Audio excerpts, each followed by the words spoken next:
Conversamos con nuestro siguiente entrevistado el día que supimos de la muerte del Papa Francisco, así que es una gran elección para conversar hoy día cuando habemos Papa. Eduardo Silva, sacerdote jesuita, ex rector de la Universidad Alberto Hurtado. ¿Cómo estás? Buenos días. Buenos días, Connie. Mucho gusto de saludarte. Igualmente. Estoy muy contento. ¿Estás contento? Cuéntanos por qué. Estoy contento, he hablado con los jesuitas peruanos. Bueno, este hombre ha sido obispo en Perú, en Chiclayo, por más de 20 años. Así Ese ha es. sido su ministerio, ¿no? Y los jesuitas peruanos están muy contentos porque es un gran obispo, muy cercano a la gente, pastor, con muy buena relación con el resto de los obispos. Entonces, la verdad que lo que me llega de quienes lo conocen es una muy buena noticia. Sí. Ahora, ayer la elección del nombre siempre resulta una cuestión muy significativa. Tú nos recordabas la vez pasada cuando hablamos del Papa Francisco la importancia que tuvo su elección, ¿verdad?, del nombre Francisco. En este caso, el Papa León XIV, ayer me saltó inmediatamente, ¿verdad?, Rerum Novarum. Hablemos un poquito de la relevancia del nombre y del símbolo que implica para la humanidad completa, no solamente para la Iglesia Católica, el haber elegido ese. Es un nombre programático, como tú dices, como fue el de Francisco, en continuidad con León XIII, el fundador de la doctrina social de la Iglesia, con Rerum Novarum en 1891. Es la primera encíclica social sobre la cuestión social, sobre la revolución industrial, sobre los trabajadores maltratados, y la respuesta de la Iglesia a eso es el catolicismo social. Si tú me dices, dime algo de América Latina relevante en el siglo pasado, es el catolicismo social. Fue un nuevo comienzo de la Iglesia. Después, cada 40 años, hubo una nueva encíclica. Quadragésimo Anno, después Octagésimo Adveniam, hasta Centésimos Annus, y la última es Laudato Si, la de Francisco a propósito del cuidado de la casa común. Entonces, marca muy, o sea, este hombre es un hombre muy comprometido socialmente, muy comprometido con los más frágiles. Va a ser un hombre importante respecto de las migraciones, que es uno de los problemas más graves que tenemos hoy por hoy. Y también es un hombre comprometido con lo ecológico. Finalmente es la cuestión socioambiental, porque quienes más pagan las consecuencias de los cambios ecológicos son los más pobres, ¿no? Entonces, es muy programático el nombre. Y tiene que ver con la opción preferencial por los pobres. Tiene que ver, mira, es un papa nacido en Chicago, norteamericano, pero además latinoamericano. Es el segundo papa americano que tenemos. Uno siempre se pregunta, estamos conversando con Eduardo Silva, sacerdote jesuita, siempre se pregunta si las instituciones, y esto no tiene que ver con ningún cuestionamiento implícito ni explícito, no es un cuestionamiento a la Iglesia Católica, pero uno, frente a desafíos tan grandes, si las instituciones van a estar o no van a estar a la altura. Y si va a ser o no el momento de dar un golpe de timón, un giro, que el péndulo va para acá ya, que el péndulo va para acá, etcétera, etcétera. ¿Cuánto crees tú de lectura apropiada? Que para mí la hay, ¿verdad? Pero lo que interesa aquí es tu opinión. De lectura apropiada de los cardenales, de los 133 cardenales que hicieron esta elección en el nombre del Papa, por estas cosas que representa y por esta posición más bien equilibrada, porque él puede ser visto, ¿verdad?, como progresista programáticamente por estas razones que tú describes, pero también ha dado seña de tener una mirada relativamente conservadora en otras cosas. De hecho, ayer rescató de vuelta parte de la vestimenta que el Papa Francisco había dejado guardada. Sí. Mira, bueno, ha sido tan fuerte la experiencia que hemos tenido con Francisco que pareciera que todo se juega en si es pro-Francisco o anti-Francisco. Claro. Pero la verdad, él es el sucesor de Pedro. Y la verdad que interesa ser sucesor de Juan XXIII. De Juan XXIII, que fue el que inició el concilio. Hannah Arendt, una gran filósofa, dijo: hay un cristiano sentado en la sede de Pedro. Esa es la mayor alabanza que se puede decir, ¿no? Lo mismo se ha dicho de Francisco, un cristiano sentado en la sede de Pedro. Pero después de Juan XXIII vino Pablo VI, que le tocó conducir el concilio, y después Juan Pablo II y Benedicto y Francisco, que le ha tocado implementarlo. Entonces, tenemos que leer a la luz del concilio. El concilio lleva solo 60 años, como dijo Francisco en Chile, los concilios requieren 100 años, nos falta, estamos todavía a mitad de camino. Hay una hoja de ruta, la hoja de ruta no es Francisco, la hoja de ruta es el concilio. Pero claro, Francisco ha dado pasos muy significativos e interesantes.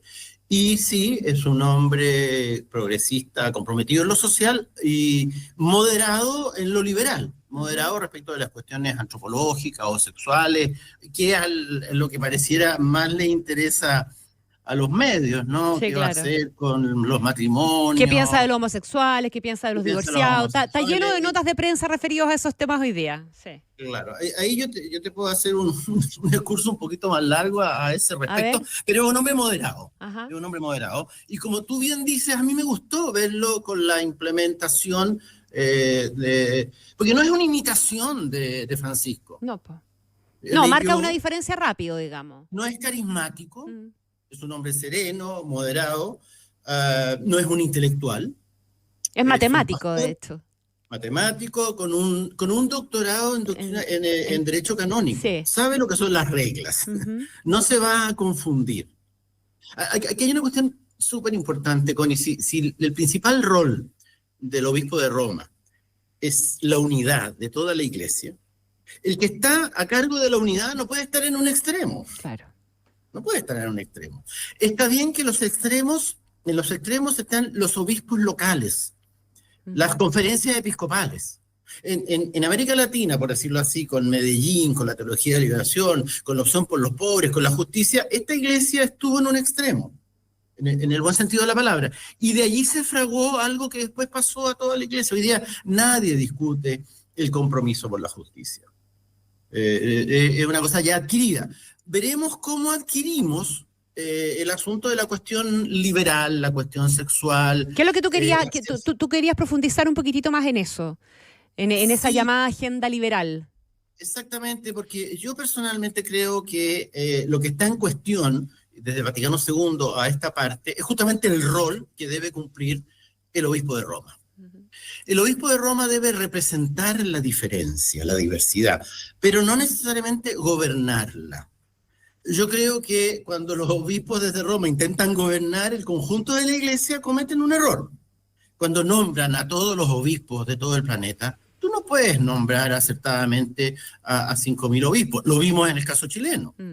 Francisco se equivocó con nombrar al obispo de Osorno, a pesar de que los obispos chilenos le dijeron que no lo nombrara, y el propio Barros renunció 2 veces.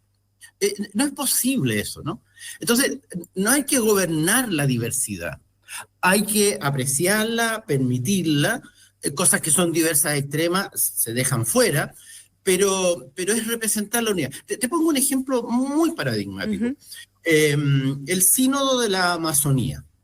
Hubo un sínodo en la Amazonía y una de las conclusiones del sínodo, porque las distancias son muy grandes, porque no hay clero, era ordenar hombres casados, los que se llaman los viri probatis, ordenar hombres casados. Y era una clara consecuencia del sínodo. Sin embargo, Francisco no quiso él asumir ese desafío. ¿Por qué tiene que asumirlo el obispo de Roma? ¿Por qué no los obispos de la Amazonía toman una decisión que afecta a la Amazonía respecto de una necesidad pastoral, porque no hay acceso a la misa, a los sacramentos, porque no hay sacerdotes? Se necesita ordenar hombres casados. Y así un montón de cosas. Mm. El problema que tenemos con la iglesia alemana. En la iglesia alemana hay una clara conciencia de que la homosexualidad es una condición y no solo hay que bendecir a los homosexuales, sino incluso llegar eventualmente a casarlos por la iglesia, ¿no? Ajá. Pero eso es insoportable para la iglesia africana. No puede ser una medida que se tome para todo el planeta. No, po. Se toma para la iglesia alemana. Y otra, entonces, lo interesante es que seamos capaces de tolerar, aceptar la diferencia, sobre todo en materia de costumbre. Claro, cuando se trata de un sacramento del matrimonio para los homosexuales, es más que costumbre, ¿no? Pero en cuestiones morales, tenemos que aceptar la diferencia. Entonces, yo espero que eso cambie un poquito el rol del obispo de Roma. Lo ha ido cambiando, ¿eh? Porque efectivamente Vaticano II se ocupó de la colegialidad, vale decir, del conjunto de los obispos, de la conferencia episcopal. Cada obispo es el jefe de una comunidad en su diócesis. Y ahí está, el obispo de Roma es el obispo de Roma, el primero entre los pares, pero no está llamado a gobernar la iglesia, no es un jefe de Estado, no es esa la manera. En esa dimensión, claro. Entonces Eduardo. se solucionó toda la agenda liberal, toda la agenda sexual, todos estos temas que interesan tanto a la prensa, se solucionarían si fueran decisiones regionales, atendiendo a la diferencia cultural. Entre las muchas cosas que uno se encuentra en la prensa hoy día, hay varios expertos hablando de cuáles son los desafíos, ¿verdad? Un mundo es el tema de las finanzas del Vaticano, el otro, y por estos dos te quiero preguntar, el rol de la mujer en el cual avanzó de manera bien importante el Papa Francisco, y el otro es el concepto de la sinodalidad. Sí. Vamos con la sinodalidad, porque probablemente es lo más desconocido para todos. Bueno, se trata de el mandato de Francisco fue la reforma de la Iglesia, la reforma de la curia. Los problemas de Benedicto están a la vista, dijimos, reformar la curia, y efectivamente reformó la curia. Este nuevo Papa es un hombre de los dicasterios, estaba a cargo del nombramiento de los obispos, ¿no? Y la gran iniciativa fueron el sínodo, o sea, la sinodalidad significa caminar juntos. Hay un rol para el Papa, hay un rol para el Colegio de los Obispos y hay un rol para todos los bautizados. Todos caminamos juntos. Es pasar de la centralidad del clero a la centralidad del bautizado. Caminar juntos quiere decir que todos somos conducidos por el Espíritu Santo y todos tenemos un rol, una participación, y todos de alguna manera somos pastores de la iglesia. El pastor no son solo los obispos, todos somos discípulos y pastores. Y entonces va a ser interesante porque el año pasado y el antepasado se hicieron las 2 sesiones de este sínodo y toca otra el 2028. Va a ser bien determinante. El 2028 toca una tercera sesión del sínodo. El sínodo son grandes rieles por donde va a caminar la iglesia del futuro, ¿no? Articular el primado, lo que hace el obispo de Roma, articular lo que hacen los obispos, cada uno en su lugar y como colegio en las conferencias episcopales, y articular lo que piensa, dice el pueblo de Dios, que es el sacerdocio común de los fieles, ¿no? Vaticano II lo que más insiste en que todos estamos llamados a la santidad. Y pasamos desde el orden, o sea, lo que significa, no es una iglesia conducida por el clero, es una iglesia conducida por todos los bautizados. Eso es el sínodo, caminar juntos. Y ahí hay un programa que va a llevar, yo espero, parte importante de los años en que este nuevo Papa, León XIV, gobierne. Eduardo Silva, esta cuestión siempre está muy cargada de símbolos, ¿verdad? Y tú decías, todavía estamos viviendo el concilio que había que esperar 100 años, llevamos 60. Aquí probablemente vamos a tener que esperar un rato largo también para entender exactamente cuál es el sello, en términos, comillas, programáticos de León XIV. Pero hay símbolos que importan. Ayer vimos algunos, ¿verdad? El elegir hablar en español y no en inglés, hablarle a los peruanos, ¿verdad? El retomar algunas partes de la vestimenta que Francisco había dejado guardado. Por cierto, elegir el nombre, ese es el primero de todo. ¿Qué otras cosas simbólicas hay que mirar para entender hacia dónde camina esto? Ahora había recién, ¿verdad?, la primera celebración de una Eucaristía pero dentro de la capilla. Recién el domingo lo vamos a ver aparecer y hacer una bendición hacia afuera, ¿verdad?, con el público. Faltan etapas, aquí hay que tener cierta paciencia, pero hay símbolos que se pueden rescatar. Sí, lo primero que él hace después de ser elegido, después que le dicen, ¿usted está dispuesto a aceptar? Y se viste, va a la Capilla Sixtina a rezar.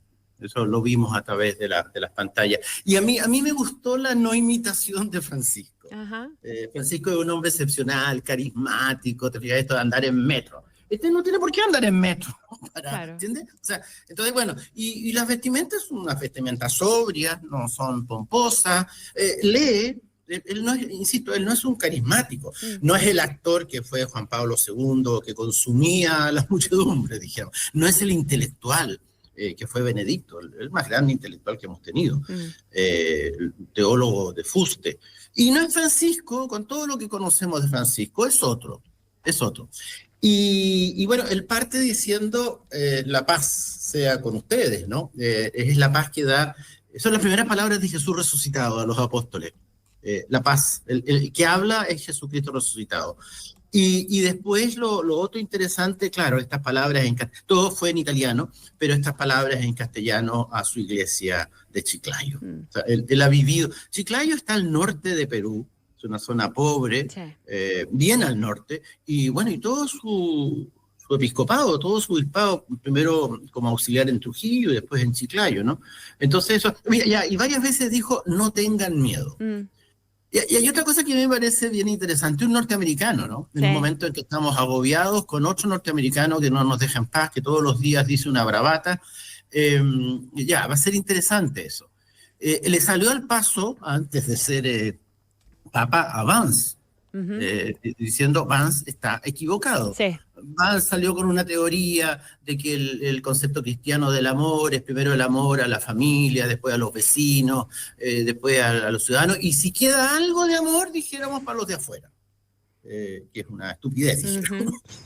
Y este hombre con mucha claridad... Se lo dijo clarito. El amor de Jesucristo no tiene esas categorías. Tú sabes que la categoría del pueblo de Israel es atender a la viuda, al huérfano y al extranjero, a los pobres. El amor, amar a los enemigos. Entonces, bueno, le sale al paso con mucha fuerza. Va a ser interesante qué será ahí, ¿no? Porque ya nos tiene tan cansadas estas bravatas, además del presidente. Pero yo creo que hay que interpretarlo como no, o sea, no es casualidad que sea estadounidense, aunque yo creo que un poco... Pero visto, dado que este personaje, ¿verdad? El nuevo papa era estadounidense, se aporta además con una señal importante. No sé si somos muy chicos como para hacer esa comparación, pero va a ser fácil de entender.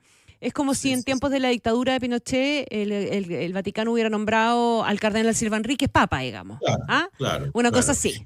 Sí. Es el menos americano de los obispos. Es el menos americano de los obispos americanos, exactamente. Y es latinoamericano. Eso nuevamente el continente recibe con esto una alegría. Ya, a mí me impresionó la alegría de los peruanos. Sí, y tú me hablabas de la incorporación de la mujer. Yo creo que es el gran debe que tenemos como iglesia. Y en eso avanzó Francisco, pero hay todavía un camino largo que recorrer. ¿Dónde puede terminar ese camino? ¿Dónde debiera terminar, Eduardo? Hay quienes dicen que el camino termina con la ordenación de las mujeres. Ajá, sacerdote. Y sin ordenación de las mujeres no van a participar efectivamente del poder, y por lo tanto las mujeres, como en las iglesias reformadas, pueden llegar a ser obispos, etc., ¿no? Hay quienes piensan eso. Hay otros que piensan que hay otras maneras de tal envergadura parecidas a eso, ¿no? Yo creo que nos vamos a demorar un tiempo en la ordenación de mujeres, pero sin embargo... Que no sean los 40 años que quedan todavía del camino del concilio, pues. No lo sabemos, no. Ahora, ojo que normalmente se dice que la iglesia ha rechazado a las mujeres. La iglesia, bueno, al primero que se le aparece Jesucristo es a mujeres, ¿no? El rol de las mujeres en el evangelio, ya a lo largo de la historia de la iglesia, las congregaciones religiosas fueron lugares de emancipación. Bueno, uno podría hacer toda una historia, dijéramos, entre el patriarcado en Occidente y lo que ha hecho o no ha hecho la Iglesia Católica por incorporar a las mujeres, ¿no? Todavía queda un trecho y efectivamente, mira, incorporación de las mujeres, a lo mejor el acceso al sacramento del orden, no lo sé, y la reforma de la Iglesia, seguir en la reforma de la Iglesia y la sinodalidad, y finalmente terminar con la monarquía. El Papa no puede ser el monarca. Ya, nos va a quedar una conversación pendiente, ¿ah? Cuando tengamos alguna seña, nos vamos a volver a juntar. Ya, pero las señas que tenemos en este momento son muy propicias. Son significativas. Yo te digo con toda honestidad que estoy muy contento con lo que pasó ayer. Y parece que los cardenales también, porque lo eligieron relativamente rápido, así es. Al cuarto escrutinio. Sí. Eduardo Silva, sacerdote jesuita, ex rector de la Universidad Alberto Hurtado. Muchísimas gracias, un abrazo grande, ¿ah? Muchas gracias, Connie. Chao, un gusto hablar contigo. Chao. Son las 7.